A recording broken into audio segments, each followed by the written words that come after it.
Bienvenue à toutes et à tous, nous allons parler du 7e commandement du prestidigitateur, et celui-ci est très important puisqu'il concerne le respect du public.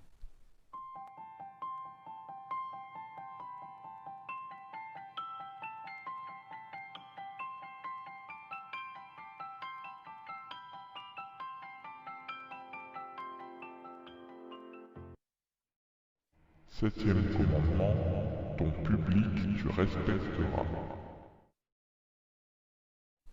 Comme vous le savez, un magicien connaît des tours, des astuces, des secrets que le public ne connaît pas, et ça permet au prestidigitateur d'arriver à faire des choses que ses spectateurs ne pourront pas reproduire. C'est l'essence même d'un tour de magie, arriver à faire croire qu'on arrive à produire l'impossible, et l'impossible se produit devant les yeux des spectateurs grâce à des techniques, des subterfuges que seul le magicien connaît. Et cette connaissance supplémentaire, malheureusement, débouche assez régulièrement sur des dérives, c'est-à-dire que le magicien va prendre une attitude de supériorité sur son public. Il faut absolument éviter ça. Ce n'est ni bon pour le public, bien sûr, qui passe un mauvais moment puisqu'il se sent rabaissé par le magicien. Ce n'est pas bon non plus pour le magicien, pour son image, et ce n'est pas bon pour le tour et pour la magie en général. Donc on ne fait pas un tour pour épater la galerie, on ne fait pas du tout un tour pour montrer qu'on sait le faire. On va faire un tour plutôt pour émerveiller les spectateurs, pour les amener dans notre univers. On le dit souvent, mais c'est un petit peu aussi pour leur redonner leurs yeux d'enfant, c'est qu'ils croient à nouveau à quelque chose. Mais il faut à tout prix respecter son public. Respecter son public, ça veut dire il ne faut jamais mettre le public dans une situation d'infériorité. Au contraire, si on est là et qu'on partage le tour, c'est parce qu'ils veulent bien le voir. Parfois, ils ont payé pour ça, donc ce n'est pas pour qu'on les rabaisse derrière. Au contraire, c'est pour partager un moment avec eux, partager notre art, partager une histoire, un petit peu comme un conteur raconterait une histoire, ou comme un réalisateur ferait un film. On ne fait pas ça pour montrer qu'on sait raconter une histoire ou pour montrer qu'on sait faire un film. On le fait parce qu'on a quelque chose à partager. Alors, plus concrètement, c'est par exemple ne pas dénigrer le spectateur qui vient participer à un tour. On a deux types de spectateurs, les spectateurs qui ont envie de participer et ceux qui n'ont pas très envie mais qui viennent quand même pour pas vous mettre à défaut. Dans les deux cas, il faut l'encourager à venir. Il faut qu'il soit content d'être venu et d'avoir participé. Celui qui aime participer, il ne faut pas le dénigrer, il ne faut pas le rabaisser, parce que sinon il n'aimera plus ça, et donc c'est dommage. Pour une fois qu'il y a un spectateur qui aime participer à un tour de magie, il faut en profiter, il faut le mettre en avant, et il faut le mettre en valeur. Et le spectateur un peu plus timide, qui lui n'aime pas trop ça, mais qui participe quand même pour pas vous mettre à défaut, il ne faut pas lui planter un couteau dans le dos et le rabaisser, et lui montrer que vous savez faire et que lui ne sait pas. Il peut y avoir également des spectateurs qui viennent participer parce qu'ils vont essayer de vous mettre à défaut, ils vont essayer de faire capoter le tour. Donc on a parfois des spectateurs un petit peu récalcitrants.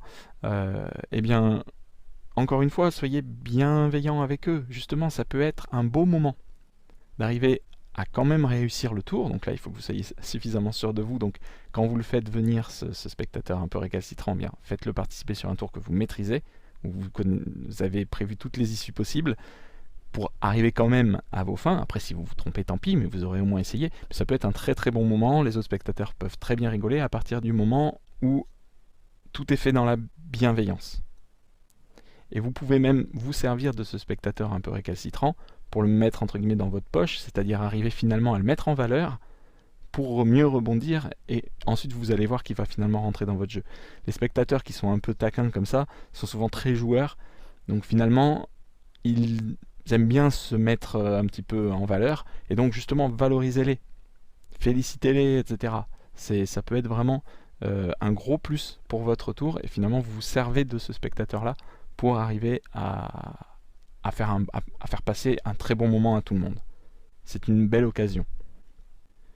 Donc en règle générale, ça veut dire qu'il ne faut pas se mettre en valeur en tant que magicien. Ce n'est pas vous qui venez en spectacle, vous venez présenter des tours de magie. Donc c'est des tours de magie, les effets magiques qu'il faut mettre en valeur, et pas vous en tant que magicien.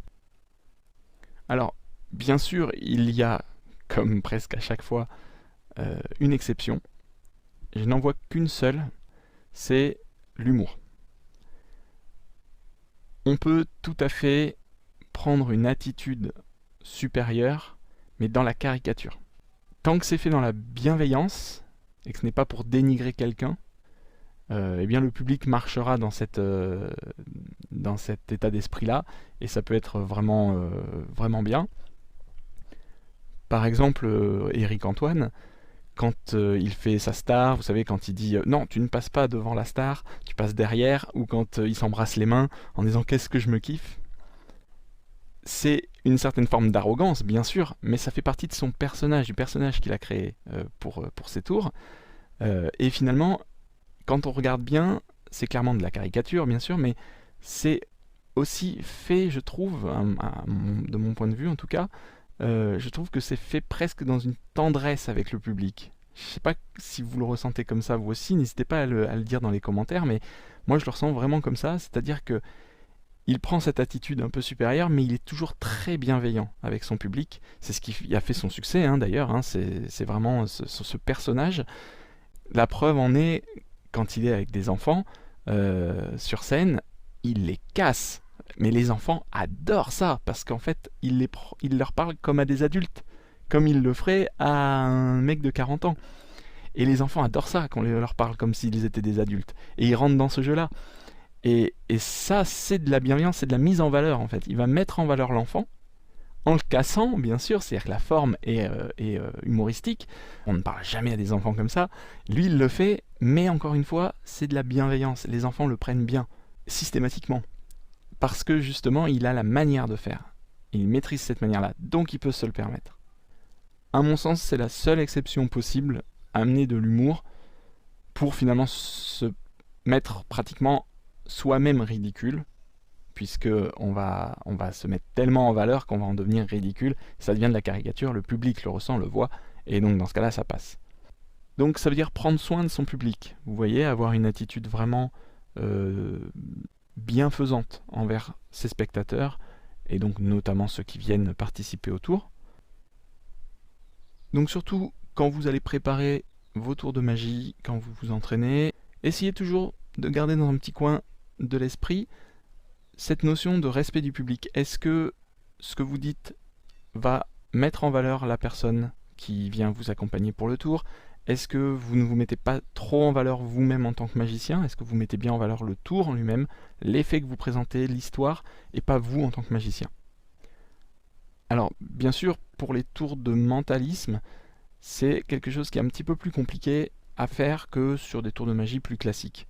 Puisque le mentaliste est un peu obligé de se mettre en avant, puisque c'est lui qui est censé avoir des capacités de lecture de pensée, de divination.